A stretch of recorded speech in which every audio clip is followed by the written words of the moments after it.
You've been driving for hours. The highway feels endless, just miles of darkness cut by the rhythm of white dashed lines. The radio died 2 hours ago. Your phone has no signal, and your coffee went cold long before you even realized it. You roll the window down to stay awake. The wind bites at your face. Somewhere behind you, thunder rumbles. The map on your dashboard says you're on Interstate 71, the same road you've taken home 100 times. You know every exit by heart, every gas station, every diner that's still open after midnight. But as you drive past mile marker 212, something flickers in the distance. A sign. You squint through the rain-smeared glass. Exit 47. You blink. That can't be right. You've driven this route for years, and there's no exit 47. The exits go from 45 straight to 49. You'd know, you've timed rest stops by them. But there it is, a green highway sign, tilted and weather-beaten, half covered in grime. Exit 47. Diner, gas, lodging. You slow down. Maybe it's new. Maybe you missed something. Maybe the storm rerouted you. But a smaller, rusted sign beneath it makes you pause. Hand-painted letters read, "Only for travelers who are lost." You tell yourself it's just a prank, a weird local thing.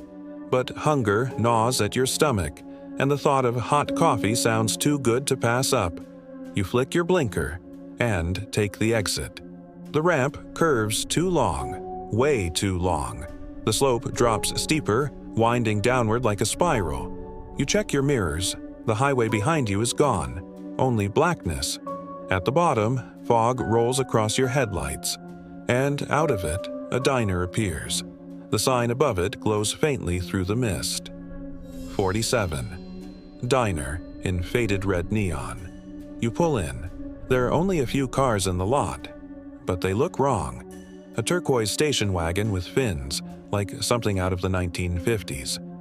A mud-covered pickup with plates from a state that doesn't exist anymore. And a black sedan idling quietly, though no one's behind the wheel. You kill your engine and step out. The gravel crunches beneath your boots. The air smells of rain, gasoline, and something sweet, like syrup left too long on a hot griddle.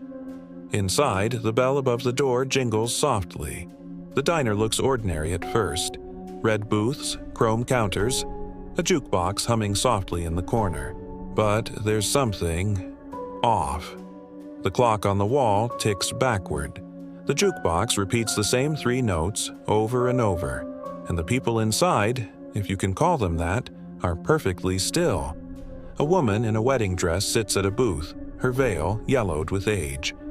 A teenage boy in a school jacket stares at a cup of coffee that's long gone cold.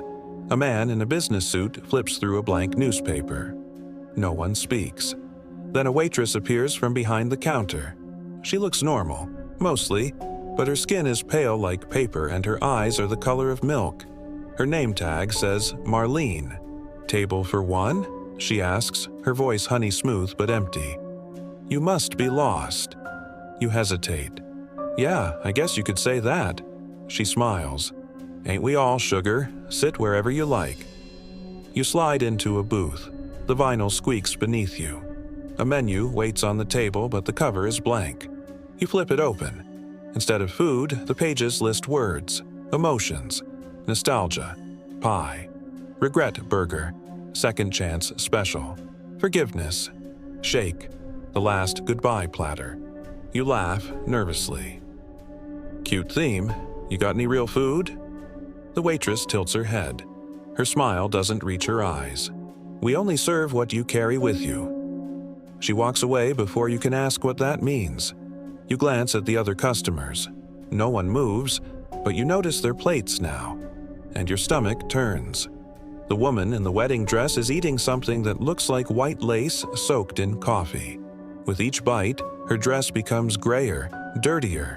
The businessman cuts into something red and dripping, but it's not steak. It's paper. Newspaper pages, folded and bloody. Headlines smear across his plate like ink tears. The boy with the backpack is tearing notebook paper into strips, chewing slowly. You look closer. The pages are covered in writing. A story, maybe. A diary. A voice beside you says softly, "Don't order anything." You turn. A man in a trucker's jacket sits one stool away, stirring his coffee with a shaking hand. His eyes are tired. His mouth twitches like he's been here too long. "You eat here," he says. "You don't leave." "What are you talking about?" you ask. He stares into his cup. Every bite takes something from you. Memory, feeling, the parts that make you real. The waitress returns, sliding a plate in front of you. You didn't order. The dish smells familiar, like your mother's cooking when you were a kid. Mashed potatoes, fried chicken, gravy. But there's something else beneath it. An undertone that smells like old paper burning. "What is this?" you ask. Her voice is soft but sharp. "The road not taken." You blink. "Excuse me?" "It's what you wanted. Once." She leans closer. "The life you didn't choose." Steam curls off the plate. You swear you see shapes in it, flashes of faces, places you almost remember. A woman you could have married. A child that could have been yours. You push the plate away. "No thanks." Her smile fades. "That's not how it works." The lights flicker, the jukebox skips. 3 notes, again and again. The boy with the backpack looks up suddenly. His mouth is gone, just smooth skin where lips should be. The woman in the wedding dress begins to cry, but the tears run black, like ink. The businessman bites into his meal, and you hear a faint sound outside. A car crash, screeching tires, then silence. Your heart hammers in your chest. What is this place? The waitress tilts her head.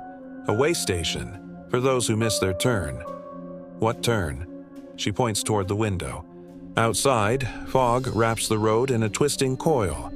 No highway, no lights, no direction. "Everyone comes here eventually," she says, "some sooner than others." The man beside you laughs bitterly. "You'll see, when the bill comes." The waitress slides something onto the counter. A check. You look down. There's no price, only a date. Your date of birth, and tonight's date. "What is this?" "The balance," she says simply. "You've spent your whole life running from yourself. You missed the right exits. You stayed on the safe road. But everything costs something." She takes a step closer. "Payments due." You shove back from the counter. "I'm not paying anything." The other customers rise slowly. The bride, the businessman, the boy. Their faces twist, flickering between human and something else. Hollow versions of themselves. The door slams open. Wind howls through the diner. You take your chance. You run. Outside, the fog has thickened. The parking lot is empty. No cars, no highway.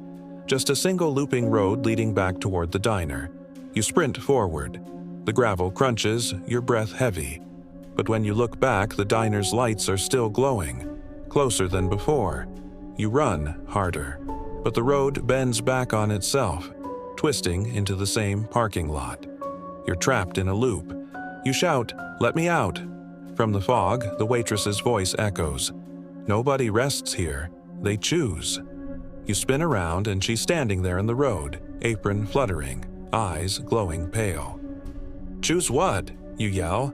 She points toward the diner door. It's wide open now. Inside, the lights flicker like a heartbeat. "Eat," she says softly, "or be eaten." You back away. "No." Her smile fades. "Then someone else will take your place." The ground beneath your feet cracks. Asphalt splinters. The world groans like something alive. You fall to your knees. The air smells like ozone and burned sugar. In the distance, you hear engines, dozens of them. Cars. You turn. Through the fog, headlights flicker. Vehicles appear one by one. Cars from every decade. All idling, all empty. The drivers, you realize, are inside the diner. Still eating, still trapped. You stagger back toward your car. It's there again, sitting perfectly where you left it. The door is open. The keys in the ignition. The radio static hums softly. You climb in, slam the door, and start the engine. The headlights cut through the fog. You floor it. The road curves upward this time, stretching toward a faint shimmer of moonlight. You keep your eyes forward, refusing to look in the mirrors. But something in the rear view catches your attention. The diner isn't fading behind you. It's following. The neon sign glows brighter, chasing you through the mist. You press harder on the gas. 90, 100. The car shakes, but the road won't end. It stretches endlessly ahead, the same trees, the same bends, looping again and again. And then you see it. The sign. Exit 47. It's ahead of you again, as if you never left. You scream, slamming the brakes, spinning the wheel. The car skids sideways, tires screeching. You stop inches from the guardrail. The world is silent except for your heartbeat. Then, faintly from the passenger seat, a receipt flutters out of nowhere. You pick it up. On it is your name.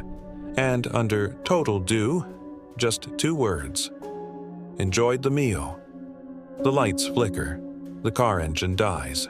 You look up. Outside your windshield, the diner sits quietly in the fog, right where it's always been. Inside, through the window, you see her, the waitress, smiling, pouring coffee for someone new. And sitting at the counter is you. Not a reflection, not a trick of light. You. Eating from the plate labeled "The Road Not Taken." So, if you're ever driving late at night, alone on a stretch of highway that feels too long and too quiet, and you see an exit that doesn't exist, don't take it.